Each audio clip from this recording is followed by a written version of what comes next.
Assalamualaikum sahabat honorer GTT dan PTT seluruh Indonesia. Selamat jumpa kembali bersama kami M News 7, dan untuk yang baru menemukan channel M News 7, saya ucapkan selamat bergabung.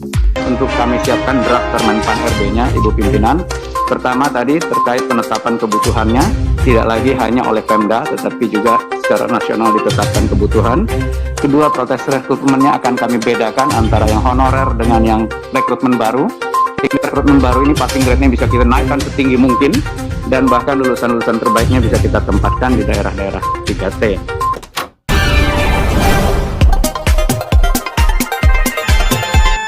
Kami mencoba mengusulkan perbaikan rencana rekrutmen 2022 terkait dengan hal ini, mudah-mudahan bisa menyelesaikan beberapa persoalan yang tadi kami highlight. Pertama, terkait dengan penetapan kebutuhan. Selama ini memang diusulkan oleh Pemda, ditetapkan oleh Kemenpan RB. Padahal secara nasional, tentu helikopter view-nya dimiliki oleh teman-teman di Kemendikbud Ristek dan Kemenak dalam hal ini untuk guru agama. Karena itu kami sudah sepakat untuk tahun ini, penetapan formasi itu memberikan ruang kepada Kemendikbud Ristek untuk memberikan jumlahnya sepanjang anggarannya bisa disetujui oleh teman-teman di Kementerian Keuangan. Dan tadi sudah disampaikan, sudah disediakan sebetulnya anggarannya sesuai dengan kebutuhan itu. Itu yang pertama.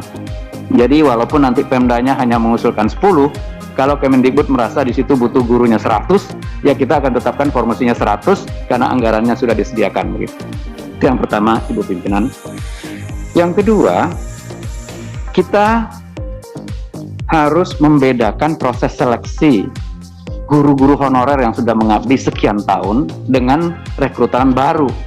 Jadi di mana-mana tentu kita melihat bahwa tenaga honorer ini sebetulnya kita bisa verifikasi apakah mereka bisa lanjut atau tidak. Karena selama ini kita juga bertanggung jawab untuk menyatakan mereka itu kinerjanya baik atau tidak. Tetapi ya, kita tidak bisa mencari ini salahnya siapa. Faktanya adalah mereka sudah mengajar, anak yang dididiknya lulus, naik kelas, dan kita tidak pernah menyatakan mereka kualitasnya jelek. Jadi kami dengan Kemdikbud sudah menyiapkan proses verifikasi saja untuk mengganti proses seleksi yang berupa tes yang sama seperti rekrutmen yang lainnya. Jadi kita akan membedakan proses rekrutmen dari guru yang sudah mengajar sebagai honorer. Kalau nggak salah 3 tahun lebih ya Pak Iwan ya, kita udah sepakati tahunnya, tinggal diverifikasi, dan proses seleksinya kita akan bedakan dengan rekrutmen baru. Itu pembahasan yang kami lakukan di Panselnas. Kemudian yang ketiga adalah pada saat kita nanti membuka formasi untuk rekrutmen baru, itu kalau bisa tidak lagi langsung attach ke formasi sekolah dan guru tertentunya, karena kita akan mengalokasikan penugasan lulusan-lulusan baru itu ke 3T. Kalau perlu justru lulusan-lulusan terbaiknya yang akan kita taruh di 3T tadi, agar kualitas guru kita di sana juga semakin baik.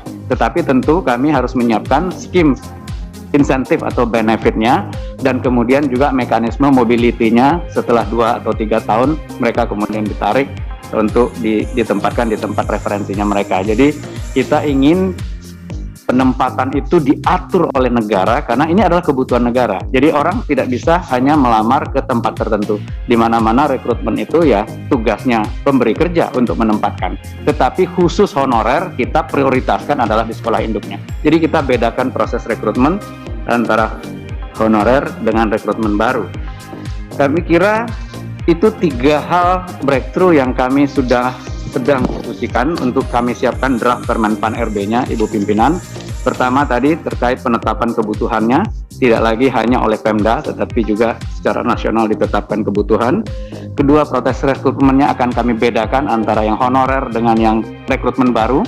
Rekrutmen baru ini passing grade-nya bisa kita naikkan setinggi mungkin, dan bahkan lulusan-lulusan terbaiknya bisa kita tempatkan di daerah-daerah 3T.